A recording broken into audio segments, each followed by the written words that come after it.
For what? Fremont. All right, everybody. Friday. Happy Friday to everybody. I got my good buddy, Dave DuFour, on today. We're going to be talking about what we really learned about the NBA next season that prepares us for next season. We're trying to talk about how many juggernauts do we know will be there going into the season next year. I think surprisingly few. And then potential breakout teams. Which lottery teams might actually be pretty good next year? All that and more on today's All NBA show.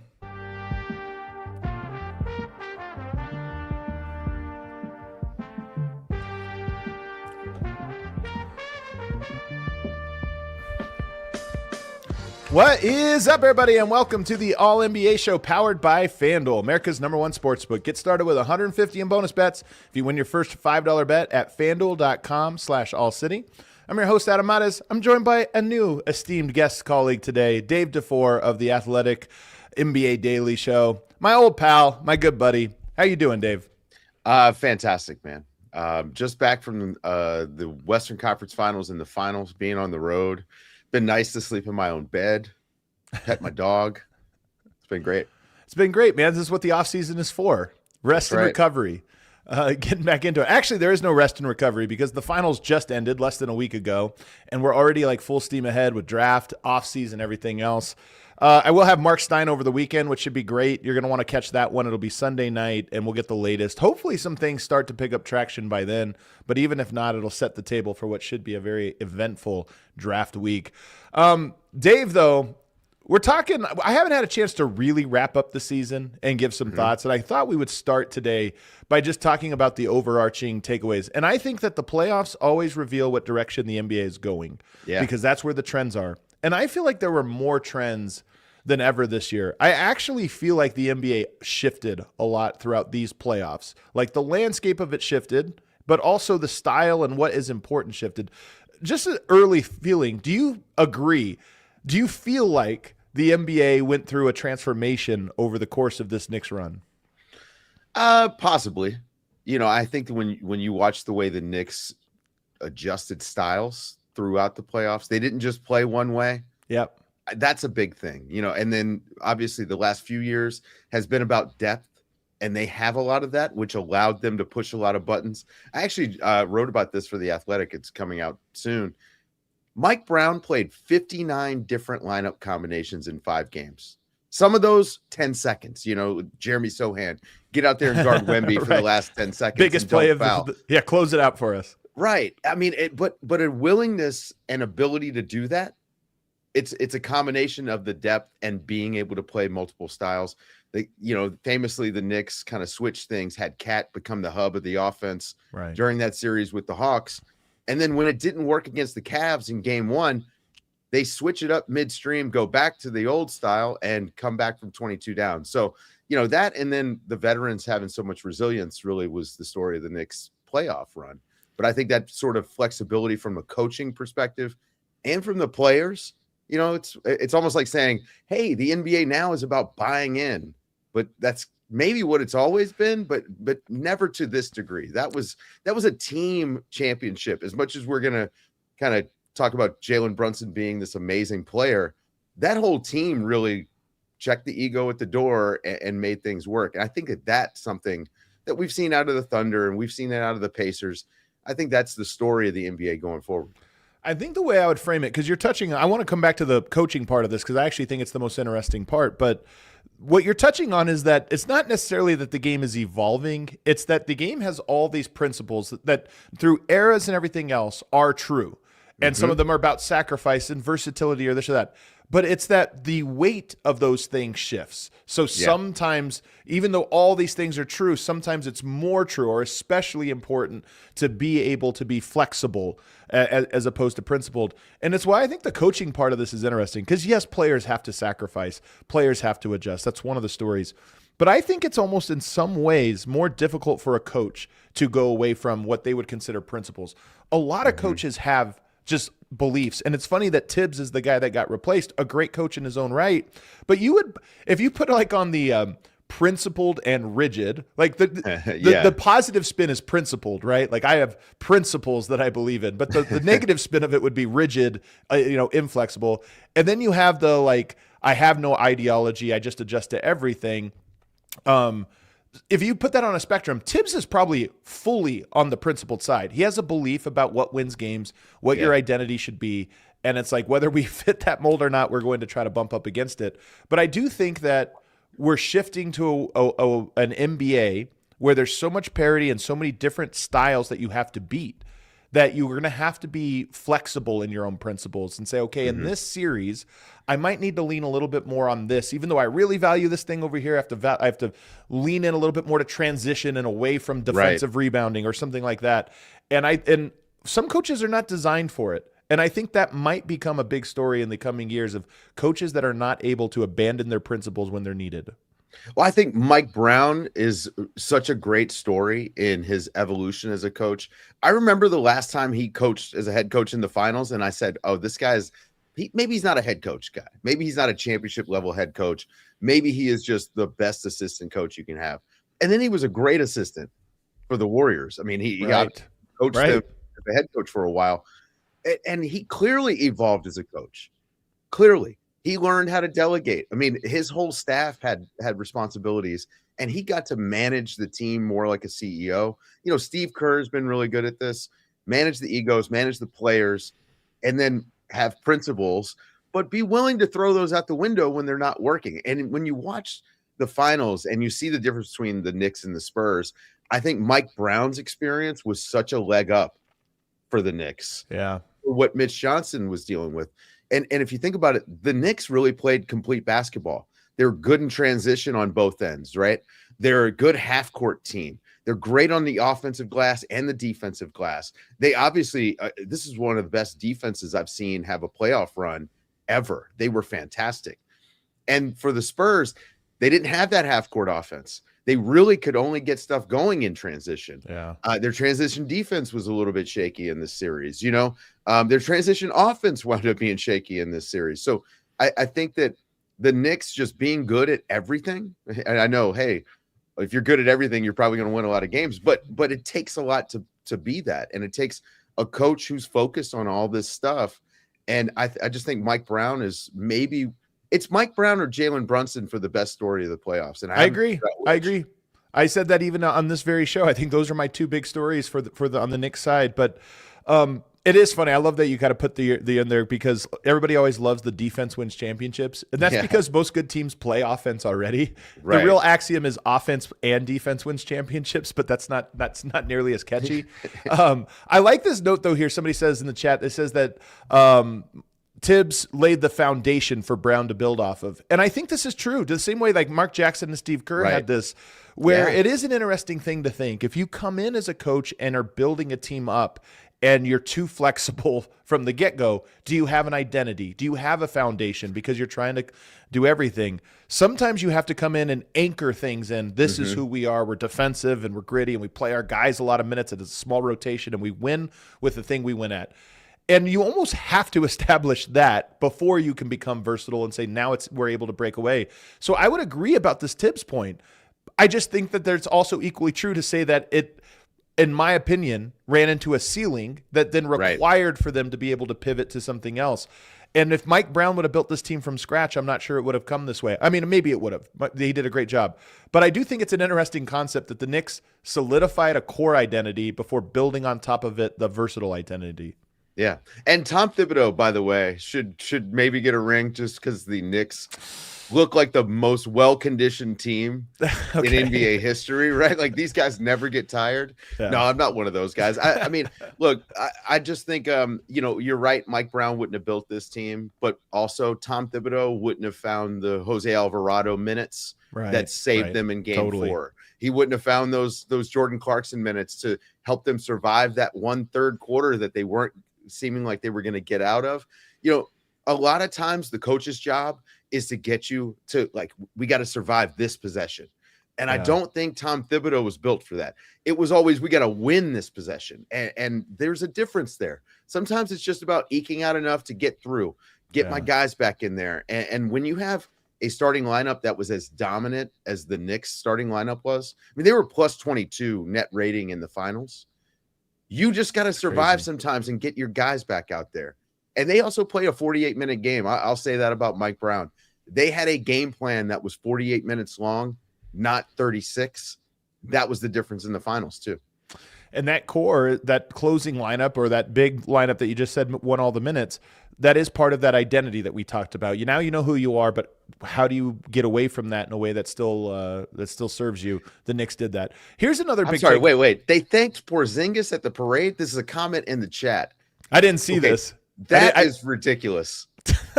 Why? They thanked Kristaps Porzingis at the parade. Everybody, I'll tell you what, man, everybody's feeling themselves at a parade. Yeah. Like, that's the time to thank everybody. You know what I mean? Like, you think Carmelo Anthony. Let's go to, here's another takeaway from the season. The playoffs are becoming more different from the regular season, more so than ever. It's always been true, but I think this is one, when I talk about this year feels like the tipping point for certain trends. That trend to me is the ultimate. And I think this one is the one that is, it both makes logical sense and it's probably even by design. The regular season, no team can survive it, the playoff intensity for 82 games. Yeah. And so I wonder if this is the year we kind of arrive at the wink edition of the NBA, where we all look at the regular season and say, look, there's going to be foul baiting and grifting and everything else, and you're not going to be able to play defense. Some guys are going to score 60 points, whatever. We know. But the only way to change that is to make a league so intense that everyone gets hurt by the end of it. So we're going to have this regular season that's a little whatever. And then we get to the playoffs, that's going to be what we believe the NBA should be. But those two things are so different that you have to balance now what you get away with in the regular season and rely on, knowing that in the playoffs, those things are going to become harmed. Namely, foul baiting, grifting, the ability to get really physical on defense is going to change what type of offense you run. But to me, that's a big story. It might be the biggest story from watching these playoffs is, say, from round one, the league flipped a switch and said, the rules are different now, adjust accordingly. Yeah. And I actually think that one of the things the Spurs, you tip your cap for a young team, they were slow to adjust in game from game to game. Yeah. But they did adjust over the course of the playoffs. And I think like one of the reasons why they would get behind against the Thunder is because the Thunder would adjust immediately to the whistle. And we saw the Spurs, they were just a little bit slow. Again, this is where experience really does matter, is understanding the flow of the game and how they're going to be called. You should know in the first 5 minutes, you should know what the whistle is going to look like. And theoretically, your coaching staff should know because, hey, it's Scott Foster out there. It's Tony Brothers out there. We got to play this way, right? Like, so watch it. And you're always trying to set that level, which is what, the Thunder did all year. The level of the foul for the Thunder is somewhere way up here.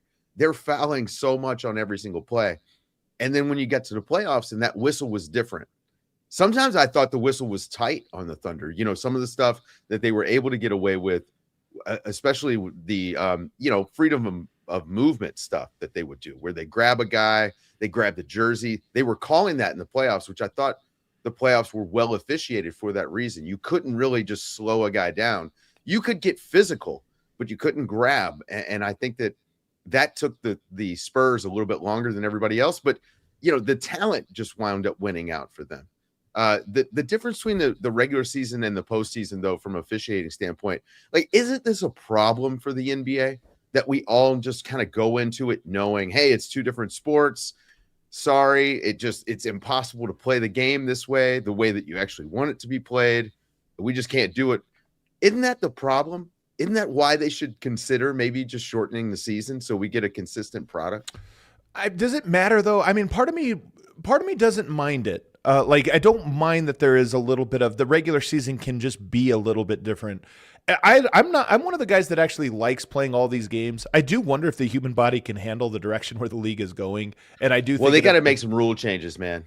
You got to do something. I mean, they're definitely, the thing about the injuries is there's soft tissue, which I think has more to do with just these lateral movements and different things. And so you're almost making a decision. This actually takes me to number 2 on my list, which is just that health/depth are becoming more important. You gotta have 12 guys, man. And I think that's the adjustment. So I'm one of these guys that don't love legislating change into the league because the law of unintended consequences is what rules the universe. And so you try to fix something and all of a sudden a new issue arrives over here and you're messing with the game. I think slower progress is that the league naturally adapts to, okay, well, this is a pressure on us, health, being able to stay healthy and all the movement you need. So how do we adapt? And it's more depth. And I think there's a lot of talent in the league right now. in the middle. I think there's a lot of players that are pretty good. What's funny is there's not a lot of money for those players, but there's a lot of those players. And I just think teams, that's the next adaptation is if you go into the league next year with 8 guys that you really believe in, you're kind of screwed. You need to go into the season with 12 guys that you believe can play them all. Then you're going to have injuries and your rotation goes down to 9, but you need to have 12 guys that you can go into when everybody's healthy and say, these guys are going to help us survive 82 games. And I think when you do that, you start to look at, this is part of why when we get to the juggernauts section, I don't think there's that many juggernauts going into next year, because there's very few teams that roll more than 7 or 8 deep. And you look at that and just say, what are the odds of a team that is 8 deep surviving 82 games? Almost 0. Yeah. It's impossible. I think this is one of the secrets to the Thunder success. And Mark Daigneault talked about this going into the playoffs. They hadn't really been healthy all year. They'd been playing 12, 13 guys almost the entire season. So by the time you get to the playoffs, they were pretty adept at dealing with the injuries. No J-Dub didn't hurt him as much. They had done a lot without him out there. But, and they won 64 games. I think that's the secret. If you got 12 guys, you can win 60 plus. Otherwise, you're going to maybe be in the 50s if you've got high-level talent. And if you got 8 guys, you're just not going to be competitive. Yeah. We watched the Hornets. They ran out of juice as soon as they get, to the time where you've got to win a game. You look at the Spurs. They ran out of bodies against the Knicks. The Knicks wound up having 9 or 10 guys, and the Spurs had 6. And that was the difference. They were dead at the end of those games. So, yeah, I think that depth is the number one thing. And I want to just swing back to the legislation thing. What about allowing defensive 3 seconds? And even if it's just for one player, like you designate almost like a receiver downfield, right? Because what that would do is that sets your defense, like your defensive base. Well, and it would cut down on some of this side-to-side movement. We might be looking at a Rudy Gobert MVP if we see that happen. That's the only reason I'm against it. But yeah, the depth is the number one goal for every team this summer. Is how do we find the money for guys? And this is where this new CBA and the second apron penalties and the tax stuff. I think we might be entering an era where guys don't just take the full max. Man, that would be I don't know if I don't see that. I don't see that happening. I know that's a great Jalen Brunson story. And I've seen a lot of people say there's now pressure on stars. I don't see it happening with most stars. I just don't think that's how it works. I don't even know if that's how it should work. So we'll have to see. But I want to go back to the versatility thing, and then the other thing that I think is a trend. So versatility we've talked about. You need to have a lot of different ways to win. But I also wonder if that means that the heliocentric style of basketball is going away, because that's the hardest part to build depth around. If you have one guy who always has the ball, and now that guy needs to be healthy, and you're putting an enormous amount of strain on him. And by the way, one of the biggest tactics, this was not just in the finals, conference finals, even in round 1, one of the ways you attack a heliocentric star is to put them in every action on the other end and say, okay, if you're going to have to use that much energy on offense, we're going to make you use that much energy on defense. And I don't think I think every team is now designed to be able to exploit that. So I think heliocentric basketball, I'm not saying it's going away, because look, Luka Doncic I don't think is going to be playing off ball next year. Shai Gilgeous-Alexander might adjust his game a little bit, but I don't think he's going fully off ball. But I do think all these teams have to start considering, what do we look like when we have to go away from that? Not because they get injured or anything else, but because in a playoffs, they're going to overload on that action, and they're going to try to wear that guy down. And we need to spell them in the second and third quarters so that we're not just giving them the ball, clearing out, and making them dribble the ball up the court. So heliocentric basketball, I think, took a big hit this playoffs. Yeah. What happens in the playoffs? They throw 2 at the guy on offense. So he's giving the ball up anyway. So you're taking it out of his hands. Jalen Brunson, part of why he was so effective was that he actually did a lot of stuff off the ball 100% to get open, right? And now he had the ball in his hands a ton, and he would bring the ball up, and he would have to work full court against pressure. But he would give the ball up. He would make a move. A lot of the switching that they were forcing was with Jalen off the ball. Cat would get the ball up top, or OG would get the ball up top. They would run Jalen off a couple of pin downs or something and get the switch to the matchup that they wanted. Often De'Aaron Fox was the guy that was stuck out there, right? I think that putting the ball in one guy's hand just allows the defense to have an easier job. Hey, we can load up, and then with shooters, okay, you're either going to make it or you're going to miss it, but we're not going to let the best player beat us. I don't think that's going to work anymore. Maybe it works for Luka because he's incredible, but does it work when Luka's not on the court? You know, what do you do those other 10 or 12 minutes when he's not out there? Well, Who do you pair him with, right? Here's the hard part, though, Dave, is that Luka in the regular season, again, this is where the regular season becomes a bit of a fugazi, is that in the regular season, there's no better option than playing through Luka, playing through Jokic, playing through Shea, because it works every single time. The question is, when a team starts to overload, you get more physical, and you start to wear down at the intensity of that level, what do you go to? And so that it's easier said than done, because Luka will be in a game in November of next year, and the team will start to skid a little bit, and it'll be like, all right, get me the ball, clear out, I'll get this done for us.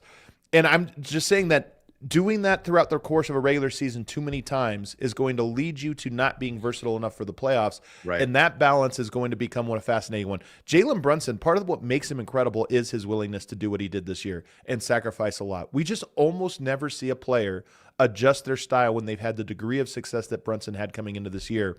And even though he just won, I still don't think that many players are going to alter who and what they are, because they're going to find success in November, December, and January. Brunson really just embraced the easy looks that he got. You know, you look, this guy was just complete cash money on a catch and shoot when he was open, to the point where, I mean, I think he missed one where he was wide open. I was like, I could not believe it, because he had hit so many. I mean, he plays a lot like, and just trust me here, Steph Curry. He has become essentially Steph Curry, right? But he can beat you in a lot of other different ways too, right? He has every shot on the court. He spends the entire game setting you up. And then, you know, when it comes down to it, he trusts his other guys to take shots. And that really is what it's about. Like, Jalen Brunson can get it done, and he did get it done. I mean, that game 5 is one of the most ridiculous finals performances I've ever seen. 45 out of 94 points, man. Right? 100%. And he was hitting everything. But he also, OG Anunoby hit big shots in the finals. You know, like, there's a thing there where you have to be able to trust your teammates. That's my worry with Luka, is does he ever trust his teammates enough beyond just, hey, let me do stuff, and when you catch it, you got to shoot.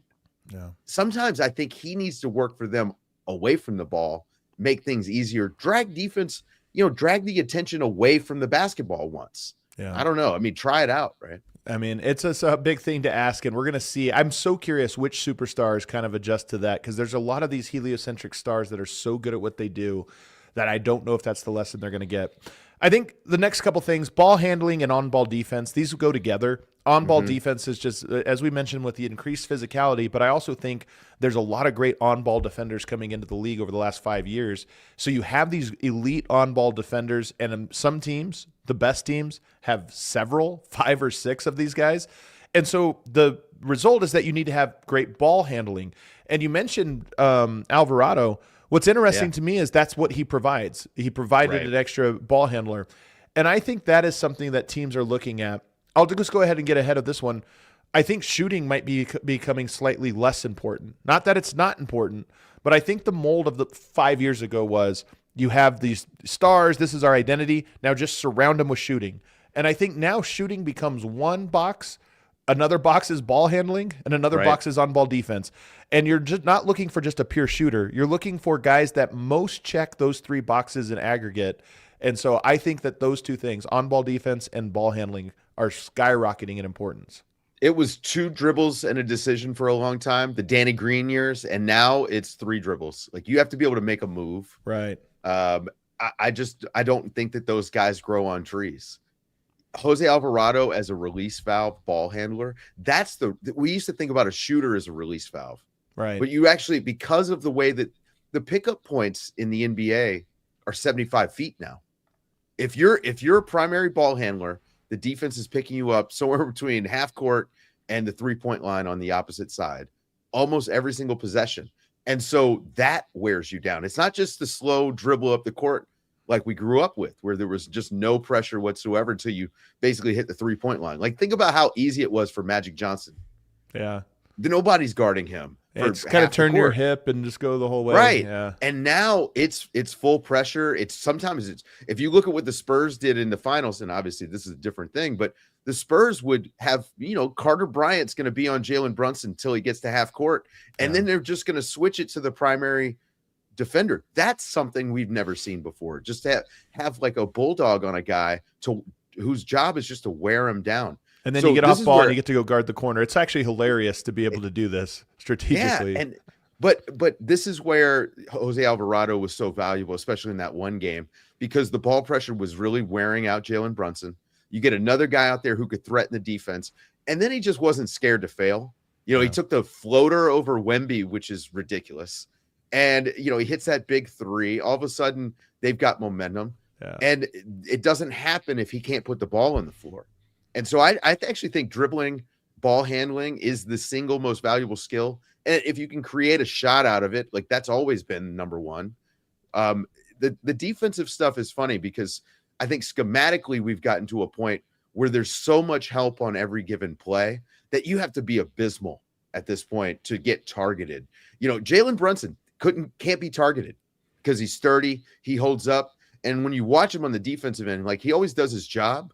When he's in that pick and roll, when he's the tagger, he tags high, he tags early, and he tags him in the hip. Like he knocks him off. Part of the reason Wemby couldn't get downhill is because Brunson would hit him so hard.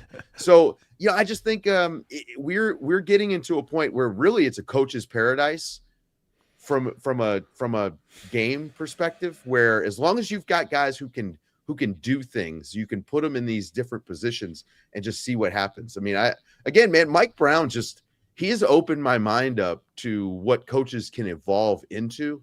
I think that this finals was a great example of that. But yeah, ball handling, number one. Yeah, you're right. And then athleticism. And the last one I'm going to put on here is basketball IQ. And it's funny because some of these things, it's a lot of boxes to check, man. I think winning the championship, now we're in the parity era. I just think you have to check so many boxes or get lucky and just avoid the teams that can exploit your weaknesses, which I think is also a very real thing. But you have to basketball IQ and athleticism.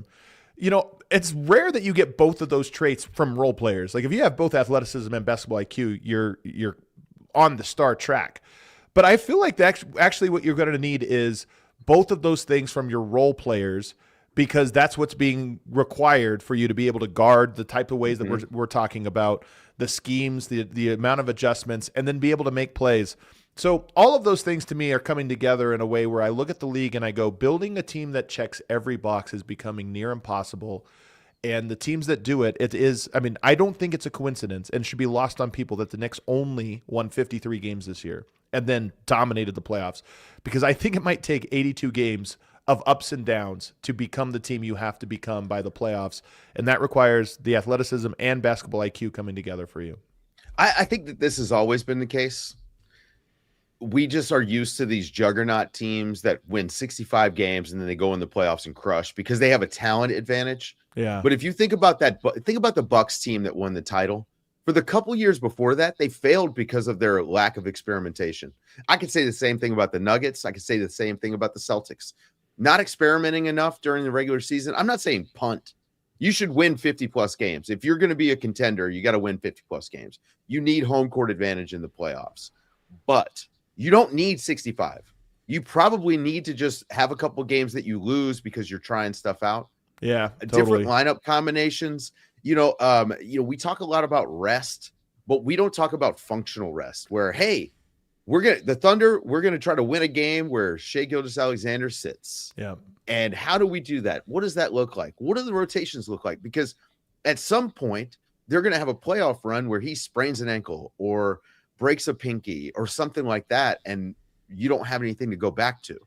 This is the reason why the regular season is supposed to be a laboratory. Yeah. And this is also why if you're a team and your coach won't play 10 to 12, 13 guys during the regular season, you are not going to have postseason success. How many? Let me ask this: how many wins do you think the Thunder get next year? We don't even know what their roster is, but yeah, they've won 69 and 63 or something. Like, I wonder if next year they're more of like a 60-win team, 59-win team, because of what you're saying of just, hey, we have to evolve now our approach. I could see that. I mean, I think that they're going to be one of the top 2 seeds in the West, unless something weird.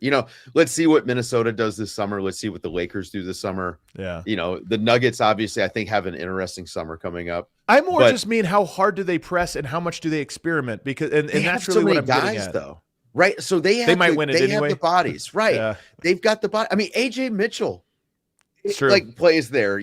They just have guys. Jared McCain, they're just going to fall into a lot of wins. And that's because they have so many dudes. It's not necessarily because they're lapping the competition, but they have 12 functional players that know how to play. You just talked about basketball IQ.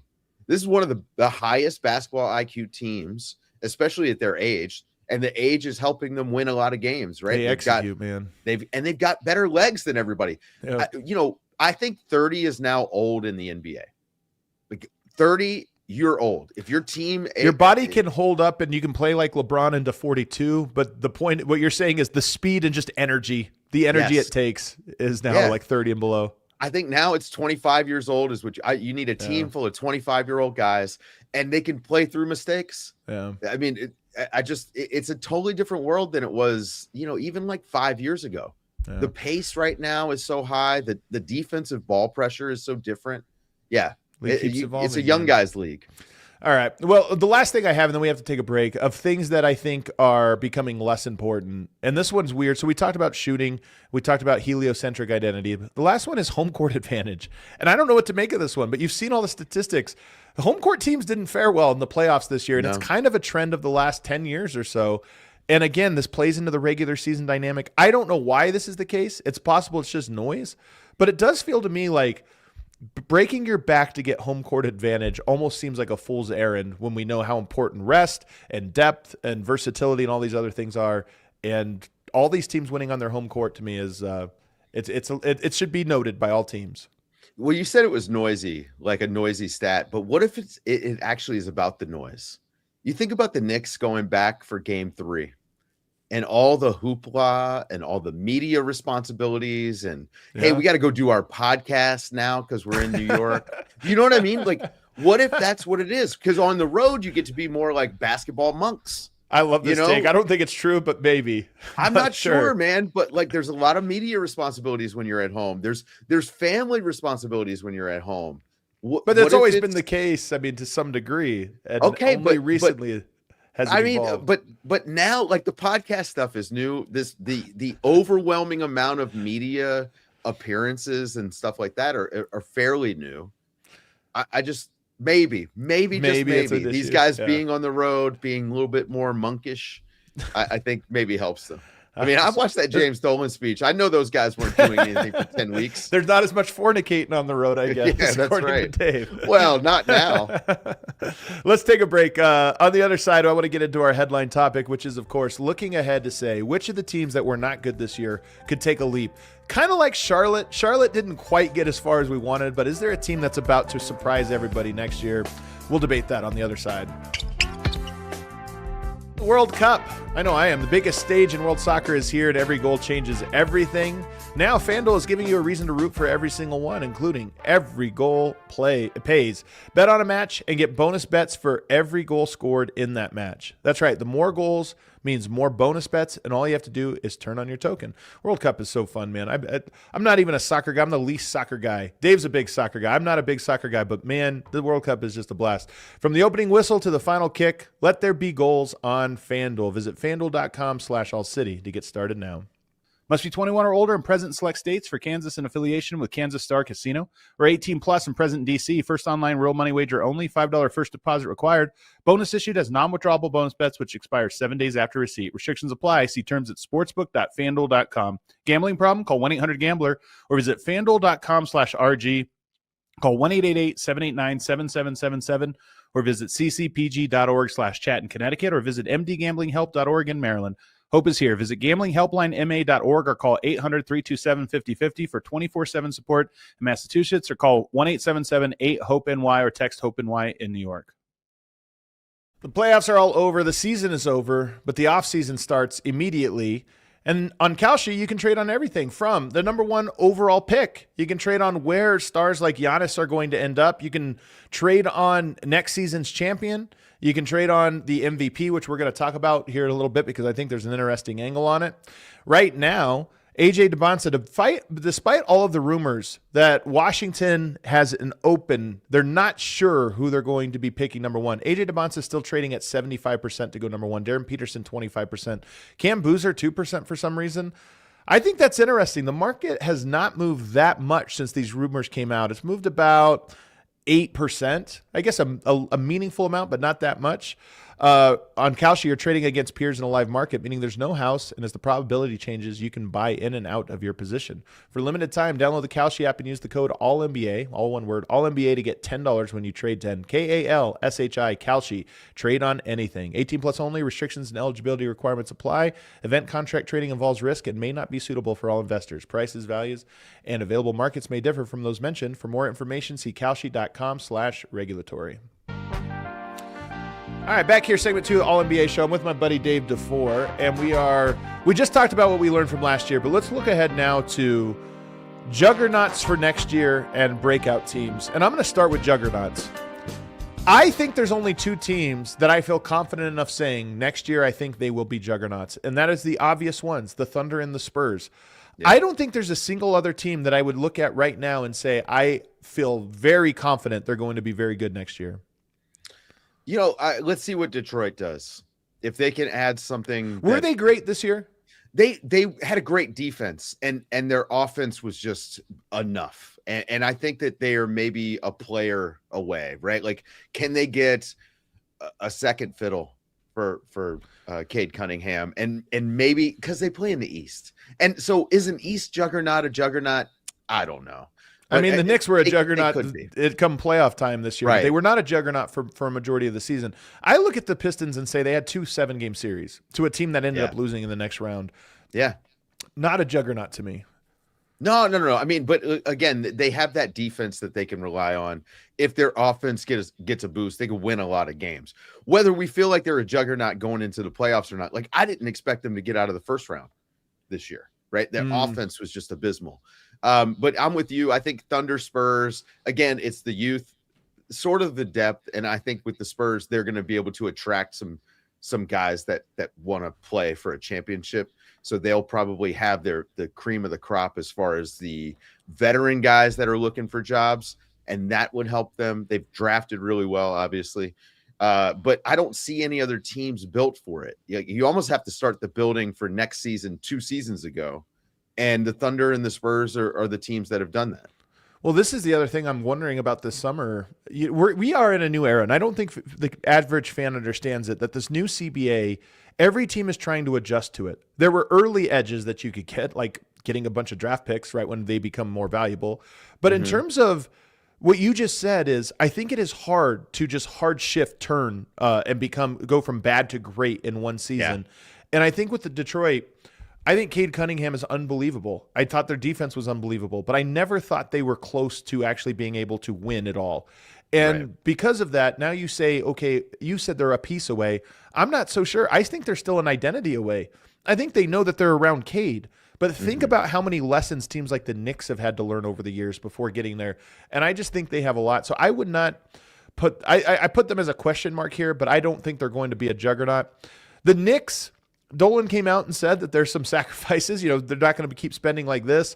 I think that their team, as great as it was, even if you just took away a Mitchell Robinson, I think you lose an important part of their identity. Can they replenish some of these margin pieces that feel like they're not that important, but their completeness is what was so dominant? So I think even the Knicks, and not to take anything away from this run, I think the Knicks are going to be very good and a contender next year, but I don't think they'll be a juggernaut.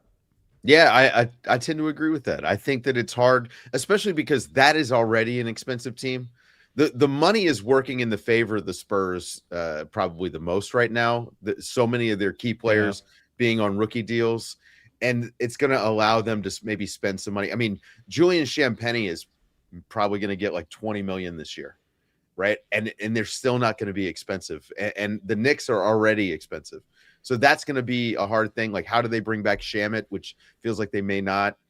Jordan Clarkson, who as little as he did in the playoffs, he actually was a big part of their regular season run for a little stretch there. Again, Mike Brown just figuring out how to win games, 5 games at a time.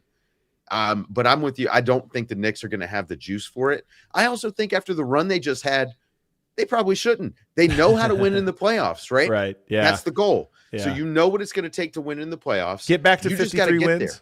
Yeah, just get back to 53 is healthy. It's like you have to push a little bit, but you shouldn't be exhausted to get to that number with the talent you have. There's only one other team that I think has like juggernaut potential at this moment. We're before the draft, before free agency. We'll see what happens. But I think, and this will sound crazy based on how they flamed out, but I think the Celtics have a little bit of this for 2 reasons. One, they were really good this year and Tatum wasn't part of it. Even if you just run it back more or less, I think that you have a case for winning like 56 plus games and then being very good in the playoffs. But 2, by all accounts, it looks like they might make some big moves and they have a lot of tradable assets.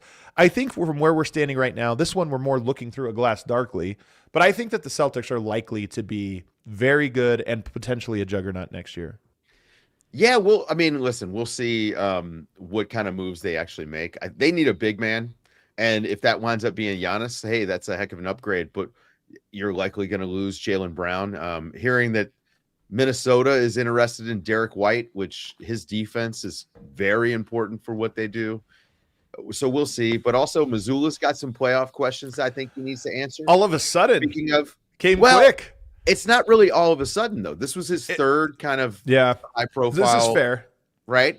And I would, getting back to the experimentation of the regular season, I think Missoula is kind of like Tom Thibodeau. I mean, this guy calls every single play on both ends, every single possession. It is amazing to watch an NBA coach operate the way he does. Gets you a lot of wins in the regular season. You win a lot of games because Joe Mazzulla is locked in. And I want to tip the cap. He is a really, really great basketball coach. Brilliant mind. But maybe too rigid once you get playoff time, and then to make the sort of wild lineup change that he made in a game 7, you started Baylor Shireman. Come on, man. Like, what are we doing here? That's not pushing the right buttons. You notice Mike Brown didn't change his starting lineup, even when we were calling for him to do it a week before the playoffs. Right. We got 2 years of data. This lineup stinks. And he still didn't change. Because there is something to continuity. You can't just throw the baby out with the bathwater. And what was amazing about that decision was that the Celtics had played all year without Jason Tatum. They already knew how to win without him. Why didn't you try something? Go back to the well. You had done this before. And again, I know that goes against the experiment. You experiment in the regular season, so you have curveballs, you have a slider. You've got that splitter you can go to come playoff time. And all Missoula had was a fastball and then a knuckleball. And that knuckleball got smacked. Like Joel Embiid looked at Nehemiah Skata like he was food that entire time that he was in that series. And then, I don't know, that game 7 was just a nightmare from Missoula. It really was, man. And to your point, they have flamed out a little bit in the playoffs, but this is the one where I think it turns both the narrative, and I think rightfully so. You win a championship, you get some grace, and like you lose the next year, even though you had a chance to do it. To me, it's like it's winning. Winning is hard, especially in today's NBA. This is the first one where I was like, yeah, that shouldn't have happened. That was a meltdown, and your team is really out of it. Let's go to breakout teams. So I have a couple here. And I don't see the path. I more just see the motivation. But the Brooklyn Nets have just struck out so much now in the draft that I feel like they have to push their chips forward, and they have a lot of chips. I don't think they're actually a good team, but I think there is a chance that they can become one this summer and that they can play spoiler to some of these big moves teams are hoping to make. So they're my first one on the list because they were horrible. They were atrocious this year, but I wouldn't be surprised if they can get together a team in the coming weeks that is a 45-plus win team. They should be at the very least, weaponizing their cap space, right? Like offer on Jalen Duren. Maybe you go out. DeAndre Ayton is a free agent and he's decent. He's better. You know what I mean? He's better than what we have. Sure. Walker Kessler, restricted free agent. Yeah, there you go. Yep. Because to be honest, center is the position that raises your floor maybe the most. A good defensive center. So if they could get Duren, who I think is a good defensive center, the playoffs notwithstanding. You go out, maybe you could get Walker Kessler. That's a really good defensive center. We're seeing Austin Reeves in the chat. Yeah, throw money at Austin Reeves, because if you land one or two of these guys, you're in the East. You could be in the play-in mix tomorrow with a couple of, Michael Porter Jr. is a good player. He's still going to be under contract. You don't have to trade him. And I do believe that the flattened lottery odds, whatever we're doing for the next couple of seasons until everyone realizes all the downstream problems this is going to create and we change it again, I do think it's going to force the hand of the Nets to just go out and spend some money that they've got. Find some veteran guys, find people who maybe are ready for bigger roles, offer him a little bit extra money. I mean, Jordan Clarkson's going to be a free agent. You don't think he could be the starting point guard on a play-in team? I wouldn't go there. He couldn't start for a play-in team? Come on. I don't know if they're going to pull it off. I just think that they're a team that, by all counts, it seems there's going to be aggressive and do exactly what you just said, which is try to play spoiler. And they have sign all the guys that the Knicks want. Just sign all their guys. Sign Shamit. You get in trouble. This is the Clippers move. You get in trouble where you're just trying to stick to your crosstown rival, and then it ends up not working out for you. I think the team that everybody would circle on here, though, is the Utah Jazz, who are the most artificially bad team that I've probably ever seen in my entire life. We were onto this early on the show, by the way, because we were talking early, like in October, first weeks, where I was like, man, the Utah Jazz keep smacking everybody by 20 points in the first quarter. Like, I think there might be a sneaky good team in there with their super tall lineup. And then you're like, oh, it's not an accident they keep collapsing. It's actually the design. This is a great team, and they just made some big moves. They're going to have a huge draft pick. I think the Utah Jazz might actually – I might be more bullish on them than most people are, because I see a 43, 44 win team in them from this year, and you're going to get better this offseason, meaningfully better in almost every way. And so I would not be surprised if the Jazz are like a top 6 team next year, not a play-in team, a top 6 team. And I actually kind of expect it. One of the things you were talking about earlier, you were talking about trends, right? Like, where are we going? You mentioned ball handling, maybe shooting, de-emphasis. How about size?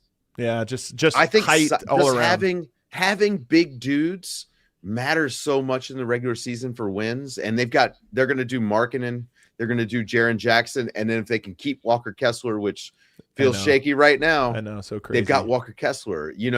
Although I do think that they could replace him, maybe without too much of a it's an interesting dynamic, right? He's the victim in some ways of what they've been doing, this artificially depressing. And then he missed a year, but like, he's had some things that have I think he's a really good player, but I think what you said is they could replace what he has been giving them so far. But I actually think they should. He's a good player, man. I think Walker Kessler. They need to keep him, but I think they've got to mend that fence. This is one of the things that doesn't come up enough with the tanking stuff, is that it is a culture problem in a lot of places. And him and Will Hardy seemingly didn't get along, like trying to figure out how he's supposed to play for them. I think that there is some personality issue there as well. But you can't ask a guy who's competitive, who's that young in his career, to just not play. And he was the guy not playing. It wasn't Lauri Markkanen. It was Walker Kessler, because again, a good defensive big raises your floor so much that you're going to be in a lot of basketball games. So I actually don't blame him for being a little bit annoyed with the Utah Jazz for what they've done. It feels different than what the Thunder did, but they didn't really do it with a big man like this. Shea played some. Lowry got to play. He got to rack up his numbers. He got to hit 25 a game or whatever it was. And Walker just had to sit a lot. So, we'll see, but they need his career a little. In an important way. I think they're going to be great though, man. And, I just am curious how great they can be. And I do think that there's something disguised. The big ball lineup is something that they went to, and it's unique with them because we're talking 7-footers. It's not just, we're big at the wing and we play some really rangy wing 6'6" guy at shooting guard. It's that it's 3 7-footers and then another 6'10" guy. It's enormous amounts of height. So are they going to have AJ Tabonsa at the 2? It's possible. It's possible. They're just like extra long.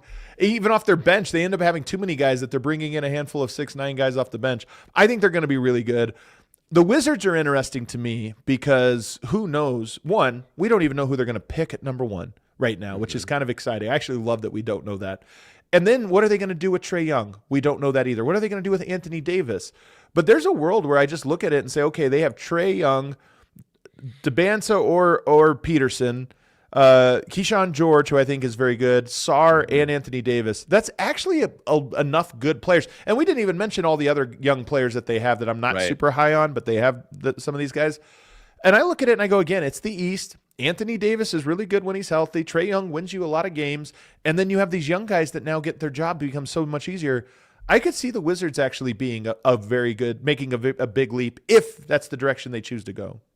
Yeah, AD is always just if healthy, and I actually am not convinced. I'm not convinced that Anthony Davis even makes it to training camp with this team. We'll see. Really? Yeah, I just don't know. I mean, they're on the Thunder plan. So they've got these veteran guys that they clearly want to flip. Trae Young opts out, I'm assuming, to sign a longer term deal, right? Secure more money. And what is their actual roadmap to success? They're going to take whoever number one. I think Darren Peterson is the guy that makes the most sense from my understanding. What do you like? Who do you like in the draft out of those top guys? Nobody. Really? Nobody. I've got questions about everybody. I guess Caleb Wilson maybe is the guy, but really, is he? Well, the thing is, I know what he's going to do in the NBA.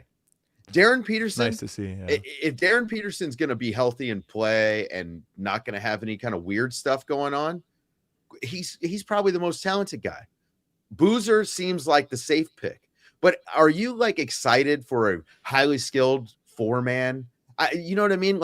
I'll tell you, DeBonsa's the guy that I'm not going to say I'm a hater. I'm a skeptic. Yeah. I don't know anything about the guy or have a rooting interest one way or another, but he's the one guy that I just don't see the hype with that everybody else seems. But very smart people. Feels like really Andrew love Wiggins. He feels like a lot like Andrew Wiggins to me, which is a very good player and can be a starter on a championship team. But again, I don't know enough. I'm just digging into these guys after the season. But I just think that Darren Peterson to me seems like the one that that's if my guy. You're going to take a shot at number one. Darren Peterson seems like a number one type of guy. But Caleb Wilson, I know what he's going to do. I mean, he's going to probably be a high level finisher and be able to play defense. So, we'll see what happens there. But the Wizards they've got some interesting choices here, but a lot of it, I've always gone into this thinking Anthony Davis is a trade asset for them, for some contender when they decide, we need a better defender in the middle. Will the Lakers maybe come calling for Anthony Davis? Probably not. But I saw a trade the other day that was Cam Johnson for Michael Porter Jr. And I was like, you know what? Maybe. The NBA funny. Let's send Anthony Davis back to the Lakers. Let's get Michael Porter back to the Nuggets. You never know, man. I got two more teams for you here before we wrap up. Okay. I keep hearing that the Mavericks are not going to slow play this, and even as early as this summer might try to be aggressive and just because they don't have a lot of picks. I don't know if the slow play method is the one that for them, and they are a wild card because they have a lot of very tradable players, in my opinion. They have a lot. So I'm curious to see if the Mavericks are a wild card in this summer, where they just get really aggressive and end up with another star and are a sneaky playoff team next year. What do you think? I think the Kyrie stuff is kind of a sticking point. Are they going to move Kyrie? What does that even look like coming off an ACL tear? He's 35 now, I think. Teams are so desperate though, Dave. I think typically you were right about Kyrie coming off of an injury is just such a risk. But you look at I don't think Denver's going to do this. I don't think Minnesota's going to do it. But there's so many teams that are in their zone, which is, are we on the way up or the way down? And if you think you might be on the way down, the risk, your stomach for risk goes up so much. And I just think there's a lot of teams right now, Orlando, so many teams that are looking at this going, man, we thought we were going to climb higher or stay up the top longer. So I'm not so sure. I think you gamble on guys like Kyrie. This is the question then. If you're Dallas, do you gamble on Kyrie and just say, hey, what if Kyrie is the guy we needed to add maybe to the team, and you just roll him out there? I never expected them to keep him after, the tank basically started and they get Cooper Flag. You think, hey, it's a great time to reset. He's also so good, man. What are the chances he's what is the highest he could be as a player? Top 10, top 15? How high do you think he could be next year? Kyrie? No. Oh, Cooper Flag. Oh, I was like, Kyrie, probably not top 15. Coop, that's a good question. I don't think he's a number one title on a title team type of guy. I think maybe he could be your second, your third best. Obviously, like the individual creation isn't a high enough level at this point, but we just watched him play his rookie year. Okay. How good could he be? Top 15 feels in play. Like his defense and his motor are going to get him a long way. He's a great athlete. And then I think we saw him really develop as a scorer. His ability to slash, I was really impressed with. He gets downhill and he doesn't really play scared, which is half the battle for a rookie. Right? I said this about going up against Wemby, him being in the division is I'm like, look, Wemby is an impossible, player to crack because of how good he is defensively. But I think Cooper Flagg's one of the few guys that is just going to keep challenging him. I think that's part of what makes him so appealing. I would lock him in a room with OG Anunoby tape from the finals. Just go at him, man. Just don't look stop. At this. Look at what OG Anunoby did to this guy. Attack him hard and just, hey, if he blocks your shot, let him block it. Make him work.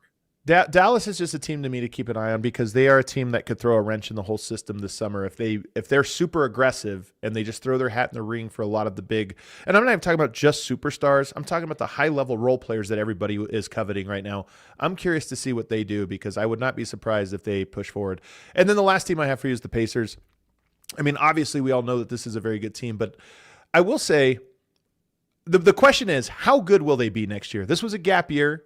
Who knows with Halliburton coming back from injury? That's a huge question too. They're meaningfully different at key spots.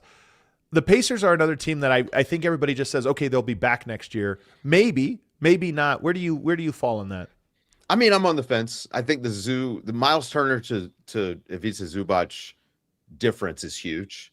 And completely different player. Miles Turner, it was an underrated part of what they did. One of the reasons why they were able to have so much success attacking the basket is because Miles Turner pulled the big man out. He was a great trail three shooter. So you had to guard him up. Like you couldn't just send the big back to the middle and sit and wait. And with Zubac, it's less variety. He's really only going to be a roll man. He is a great passer. And obviously he's a better defender at this point than Miles Turner. So your defense is going to get a boost, but the offense, which is where I thought the Pacers were able to create so much chaos, it's not going to be the same. The floor is not going to be as open with Zoo out there. And, for Halliburton, we'll just see what things look like with him and Zoo in a pick and roll. We really didn't see him like pick and roll all that much with Miles Turner. Miles Turner likes to pop more. And so I'm curious, what's the lob look like? Zoo is great at catching lobs. So, they'll have some vertical spacing. But in the East, I think if you've got a big man like Zoo, you can just chew up a lot of games. Like think about Embiid when he was healthy. I mean, you're gonna beat the Charlottes of the world quite often just because of your size. And we'll see. I think they're going to be kind of middle of the pack. I don't expect them to be a juggernaut team at all. But you've got Tyrese Halliburton, Pascal Siakam, and Ivica Zubac. Maybe I should believe in them a little bit more. Well, also they might be like the Knicks this year or like the Pacers of 2 years ago, which is just win 53 games and then be a very versatile, smart team, which they have. That's their MO. And I think that's probably what I would predict for them.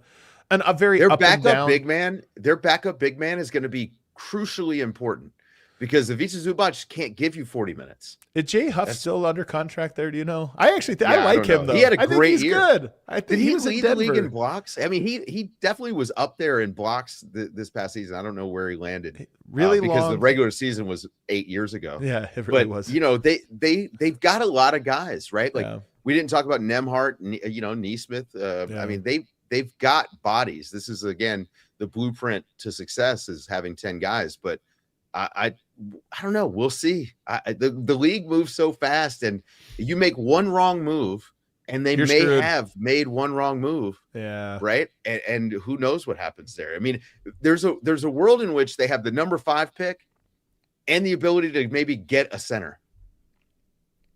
Not in the draft, right? Like, I don't know. This is going to be fascinating to look at after next season. Like, Ivica Zubac probably needs to make All NBA defense. Teams are rising and falling in the NBA, man. That's part of what's exciting. That's why I thought this show would be fun to do. It's just these teams like Dallas could spoil the whole summer, not because they're going to win the title next year, but because they could make a move that throws everything out of whack. Somebody falls before it, they rise. It's fun. New Orleans isn't even a team we talked about. I don't really trust the New Orleans organization, but they have enough talent and enough versatility. They could do something that would be interesting. I doubt they trust will. their draft evaluations. I mean, I think that they really are good at finding talent. Like Derek Queen can play. We started calling him American Jokic. I mean, I love a skilled big man. That's he my can guy. play. Fears can play. Yeah. I don't trust them making moves. Yeah. And I don't really trust them growing their team either. That's the other part about it. Are they going to grow it to something? We'll see. Well, Trey Murphy is probably getting traded, is what it feels like. As he should. Yeah. Let's our last segment here, real quick segment. We're going to go to our Kalshi Market Watch for a limited time. Download the Kalshi app. Use the code ALLNBA to get $10 when you trade 10 KALSHI Kalshi. You can trade on anything 18 plus only. Let's go to. I thought this would be fun because I know the MVP conversation. It's over discussed. It gets annoying. And this is the earliest anybody has ever talked about the MVP. We usually move this to like November, which is way too early anyway. June 19th, definitely too early. But here's why I thought it would be interesting. One, we'll just take a look at Kalshi's odds right now. Victor Wembanyama, 36% chance at the MVP. Nikola Jokic, second, 19%. Luka Doncic, 15%. Shai Gilgeous-Alexander, 13%, which is interesting in its own right because he's kind of had the inside track over the last 2 years without the team success. Jalen Brunson, 8%. Anthony Edwards, 7%. Giannis, 7%. What's interesting about this is I would bet if we were to do this at this point on June 19th at any of the previous seasons, those numbers for the number one guy and number two guy would have been sky high. Yeah. I think my prediction is we are over the era of the unanimous MVP that we've been in, this hive mind group think of MVP that has dominated the last, 7 or 8 years. I think we're away from it because I think the NBA feels less predictable. And I even think value is harder. Like value is harder to decipher at this point than ever before because the regular season is so different from the playoffs that we all have to just kind of watch and guess what we feel. So I thought this would be a fun topic because I think Wemby does deserve that inside track because he's such a unique player. But I think that it's impossible to try to predict who's going to be the MVP next year.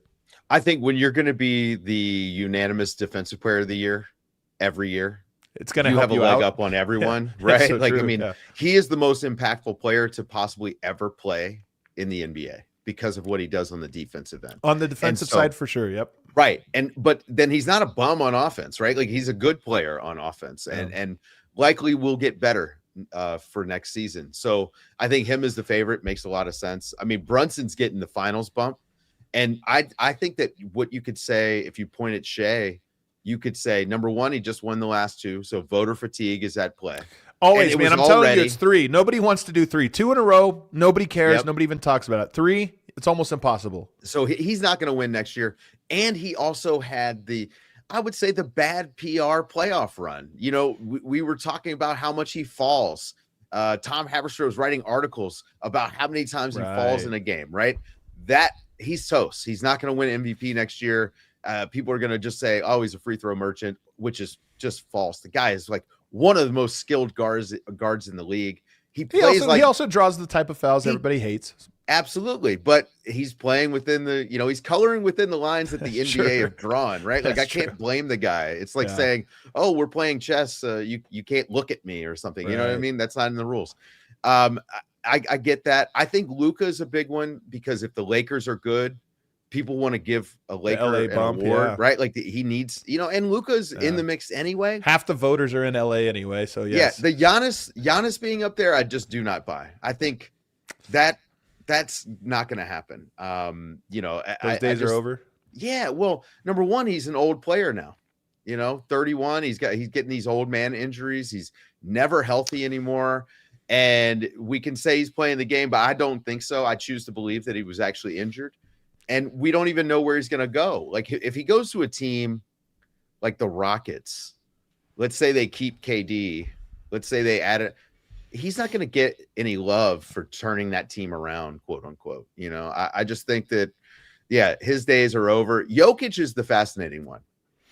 That Jokic is in the mix, right now. I think that goes to show the sustainable level of numbers that he can put up, and then that Denver's probably going to be a 50-52 win team every single year he plays. Yeah, Denver just might be on the decline, and I think there's something too. No matter how good or bad you are, if you're on the decline, you get dinged for that. I think Cade. I like Cade. I see some people saying this in the chat. He's only at 4% on Kalshi right now. If they make moves, look, they won a bunch of 60 games this year with a very good defensive team and not that versatile, and even had injuries they dealt with. I look at them and say, man, Cade, I think, can drag you to 56, 57 wins. Even if they add another star or whatever, there's just a chance that they are a top seed or top 2 seed or something like that. And I think the thing that is going away is the raw numbers, because that's where it works against Cade. He doesn't have the numbers of a Luka or a Jokic. I think we're going away from best team. You won 65 games, whatever. Throw that out the window. Regular season doesn't too noisy. Going away from advanced stats only. Oh, this guy has the highest, whatever. Throwing that out, and even just the raw numbers. I think voters are going to have next year a very difficult decision to make, where it's like there is no context. Throw all of those out. Who cares about any of those? Who do you just think is the most valuable player? And I think Cade has a case if that's how it's voted on. I'm not against that. I Me think neither. the MVP I like award. People want it to not be a narrative award, but the MVP is supposed to actually tell the story of the season. It is. It's totally. This is not like baseball. You remember that season that Alex Rodriguez was the MVP on a 50-win baseball team? No. The Rangers. He hit a bunch of home runs. Basketball's not an individual sport. Right. And I will tell you, as a Jokic guy, long-term, enjoyed Jokic, I am numb to his numbers. He touches the ball every possession. He's a great rebounder, but he should be. He's big and by the rim. And so, look, again, I don't want to knock him. The numbers are numbing, though. All these guys, the numbers are numbing because they're just so absurd that it's like, okay, I don't even know how to quantify a 30, 10, and 10. It feels like what he averages. Luka's going to score 35 a game next season. Yeah. 40-point triple doubles, and you're like, he gets them a lot. That's just kind of how it works. I'm with you. I like that. I like the idea that it's a little bit, it's not vibes, but it's a little bit more vibes. And Cade, maybe if you look at the roster, I think some of that needs to matter. Like, what's the roster context of what this best player was able to do with this team? Didn't Cade, of the guys who were in the All NBA first team, did he have the worst supporting cast of anyone? I would say so.